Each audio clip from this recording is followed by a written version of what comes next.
this, I think, is one of the things that's happened during the course of this campaign, that there's a set of assertions made by Senator Clinton as well as her husband that are not factually accurate. I think that part of what the people are looking for right now is somebody who's going to solve problems and not resort to the same typical politics that we've seen in Washington. That is something that I hear all across the country. When Senator Clinton or President Clinton says that I wasn't opposed to the war from the start, or says it's a fairy tale that I opposed the war, that is simply not true. When Senator Clinton or President Clinton asserts that I said that the Republicans had better economic policies since 1980, that is not the case. Now, the viewers aren't concerned with this kind of back and forth. What they're concerned about is who's actually going to help them get health care, how are they going to get their kids going to college, and that's the kind of campaign I've tried to run. I think that's the kind of campaign we should all try to run. Well, I couldn't agree more, but I do think that your record and what you say does matter. And when it comes to a lot of the issues that are important in this race, it is sometimes difficult to understand what Senator Obama has said, because as soon as he is confronted on it, he says that's not what he meant. The facts are that he has said in the last week that he really liked the ideas of the Republicans over the last 10 to 15 years. And we can give you the exact quote. Please. Now, I personally think they had ideas, but they were bad ideas. They were bad ideas for America. They were ideas like privatizing Social Security, like moving back from a balanced budget and a surplus to deficit and debt. And with respect to putting forth how one would pay for all of the programs that we're proposing in this campaign, I will be more than happy, Barack, to get the information, because we have searched for it. You have a lot of money that you want to put into foreign aid, a very worthy program. There is no evidence from your website, from your speeches, as to how you would pay for it. Now, why is this important? It's important because I think elections are about the future. But how do you determine what will happen in the future? Well, you have to look to the record. You have to look to what we say in campaigns and what we have done during our careers. And I want to be just very explicit about this.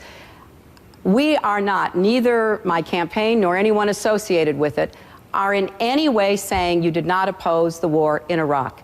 You did. You gave a great speech in 2002 opposing the war in Iraq. That was not what the point of our criticism was. It was after having given that speech, by the next year, the speech was off your website. By the next year, you were telling reporters that you agreed with President Bush in his conduct of the war. And by the next year, when you were in the Senate, you were voting to fund the war time after time after time. So it was more about the distinction between words and action. And I think that is a fair assessment for voters to make. Senator, we're a little off topic. I have to let Senator Obama respond. Then Senator Edwards is going to come in as well. But go ahead and respond, and then I want to get back to this issue that we're talking about, fiscal responsibility. But go ahead. Let's talk about it. Hillary, I will be happy to provide you with the information about all the spending that we do. Now, let's talk about Ronald Reagan. What you just repeated here today is patent. Wait, no, Hillary, you just spoke. I did not say anything about Ronald Reagan. You said two things. You talked about admiring Ronald Reagan, and you talked about the ideas of the Republicans. I didn't talk about Ronald Reagan. We just have the tape. You just said that I complimented the Republican ideas. That is not true. What I said, and I will provide you with the quote, what I said is that Ronald Reagan was a transformative political figure because he was able to get Democrats to vote against their economic interests, to form a majority, to push through their agenda, an agenda that I objected to, because while I was working on those streets, watching those folks see their jobs shipped overseas, you were a corporate lawyer sitting on the board of Walmart. I was fighting these fights. But I want to be clear. So I want to be clear. What I said had nothing to do with their policies. I spent a lifetime fighting against Ronald Reagan's policies. But what I did say is that we have to be thinking in the same transformative way about our Democratic agenda, we've got to appeal to independents and Republicans in order to build a working majority to move an agenda forward. That is what I said. Now, you can dispute that, but let me finish. Hillary, you went on for 2 minutes. Let me finish.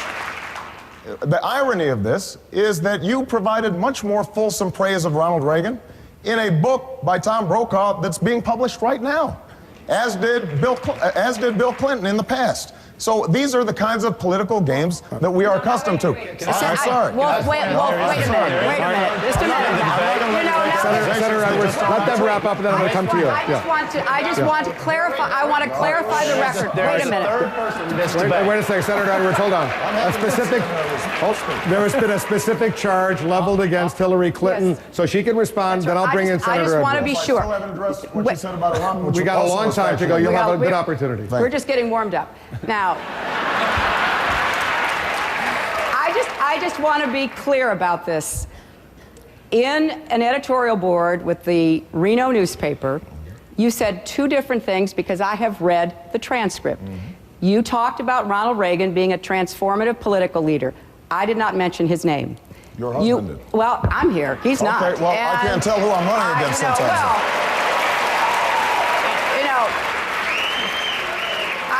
I think we both have very passionate and committed spouses who stand up for us, and I'm proud of that.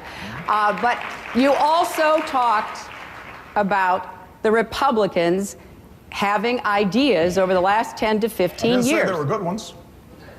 Well, you can read the context of it. Well, it certainly I didn't came say across. They were good ones. Well, it certainly came across in the way that it was presented as though the Republicans had been standing up against the conventional wisdom with their ideas. I'm just reacting to the fact, yes, they did have ideas, and they were bad ideas, bad for America. And I was fighting against those ideas when you were practicing law and representing your contributor, Resco, in his slum landlord business in inner city Chicago. Hold on 1 second. Hold on. Senator Edwards has been remarkably patient during this exchange, and I want him. I don't know if you want to get involved in this, Senator Edwards.